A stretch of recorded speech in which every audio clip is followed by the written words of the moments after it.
ಇವಳು ಸರಿ ಇಲ್ಲ, ಇವಳಿಗೆ ಬಾಯ್ ಜಾಸ್ತಿ. ಹಲೋ ಎಲ್ರಿಗೂ ನಮಸ್ಕಾರ. ಎಲ್ಲರೂ ಚೆನ್ನಾಗಿದ್ದೀರಾ ಅಂತ ಅನ್ಕೊಂಡಿದ್ದೀನಿ. Welcome to day in my life. ಇವತ್ತು ನಾನು ಅಗೇನ್ ನನ್ನ ನೆಗೆಟಿವ್ ಬಗ್ಗೆ ಮಾತಾಡ್ತೀನಿ, but in a positive way. ಹೌದು, ನಾನು ತುಂಬಾ ಮಾತಾಡ್ತೀನಿ, ಒಂದೊಂದ್ಸತಿ ಲಿಮಿಟ್ ಮೀರಿ ಮಾತಾಡಿರ್ತೀನಿ. ಅಂದ್ರೆ ಮಾತಷ್ಟೇ, ಬೇರೆ ಏನೂ ಅಲ್ಲ.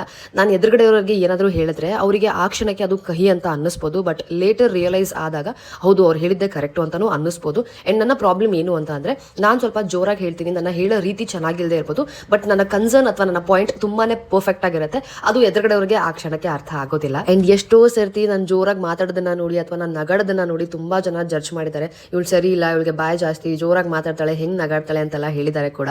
I don't think so. ಜೋರಾಗಿ ನಗಾಡೋದು ಅಥವಾ ಜೋರಾಗಿ ಮಾತಾಡೋದ್ರಿಂದ ನಾವು ತಪ್ಪು ಅಂತ ನಾನು ಅನ್ಕೊಳ್ಳಲ್ಲ, ಯಾಕಂದ್ರೆ ನಮ್ಮ ಪಾಯಿಂಟ್ ಆಫ್ ವ್ಯೂ ಕರೆಕ್ಟ್ ಆಗೇ ಇರುತ್ತೆ. ಅಂಡ್ ನಾನು ನನ್ನ ಥಿಯೇಟರ್ ಸ್ಕೂಲ್ ಇದ್ದಾಗ ನಮಗೆ ಈವೆಂಟ್ಸ್ ಎಲ್ಲ ನಡೀತಾ ಇತ್ತು, ನಾವು ವಾಲಂಟಿಯರ್ ಆಗಿ ಕೆಲಸ ಮಾಡ್ತಾ ಇದ್ವಿ. ಅವಾಗ ನಮ್ಮ ಸರ್ ಒಬ್ರು ಹೇಳಿದ್ರು, ಯಾರ ಜೊತೆನೂ ಮಾತಾಡಬಾರ್ದು, ನೀವಾಯ್ತು ನಿಮ್ ಕೆಲಸ ಆಯ್ತು ಅಂತ.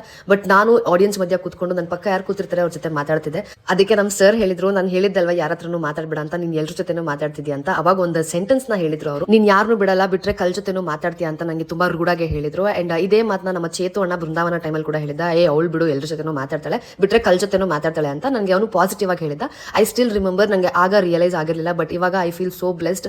ಯಾಕೆ ಅಂದ್ರೆ ಕಲ್ಲಿನ ಜೊತೆ ಮಾತಾಡೋದು ಅಥವಾ ಕಲ್ಲಿಗೆ ಜೀವ ಬರ್ಸೋದಿದೆ ಗೊತ್ತಾ, ಅದು ಎಲ್ರ ಕೈಯಲ್ಲೂ ಆಗೋದಿಲ್ಲ. ಸೊ ಅದು ಕೆಲವರಿಗೆ ಮಾತ್ರ ಬರುತ್ತೆ, ಅದು ದೇವ್ರು ಕೊಟ್ಟಿರೋ ವರ ಅಂತ ನಾನು ಅನ್ಕೊಳ್ತೀನಿ. ಅಂಡ್ ನನಗೆ ಆ ಭಗವಂತ ಕೊಟ್ಟಿದ್ದಾನೆ. I am so happy and grateful. I feel stranger's ಜೊತೆ ಮಾತಾಡೋದು ತಪ್ಪಲ್ಲ, ಬಟ್ ನಮ್ಮ ಜಾಗೃತಿಯಲ್ಲಿ ನಾವಿದ್ದು ಮಾತಾಡಬೇಕು ಅಂತ ಅನ್ಸುತ್ತೆ. ಸೊ ಅದು ನನಗೆ ಚೆನ್ನಾಗಿ ಗೊತ್ತು, ಹೇಗೆ ಮಾತಾಡಬೇಕು, ಹೇಗಿರ್ಬೇಕು ಅಂತ ಅನ್ಬಿಟ್ಟು. ಈ ವಿಡಿಯೋದಲ್ಲಿ ನೀವು ಏನ್ ಕಲ್ತ್ರಿ ಅಂತ ನನಗೆ ತಿಳಿಸಿ. ಸಿಗ್ತೀನಿ ಮುಂದಿನ ವಿಡಿಯೋದಲ್ಲಿ. ಅಲ್ಲಿವರೆಗೂ ಓಕೆ, ಬಾಯ್.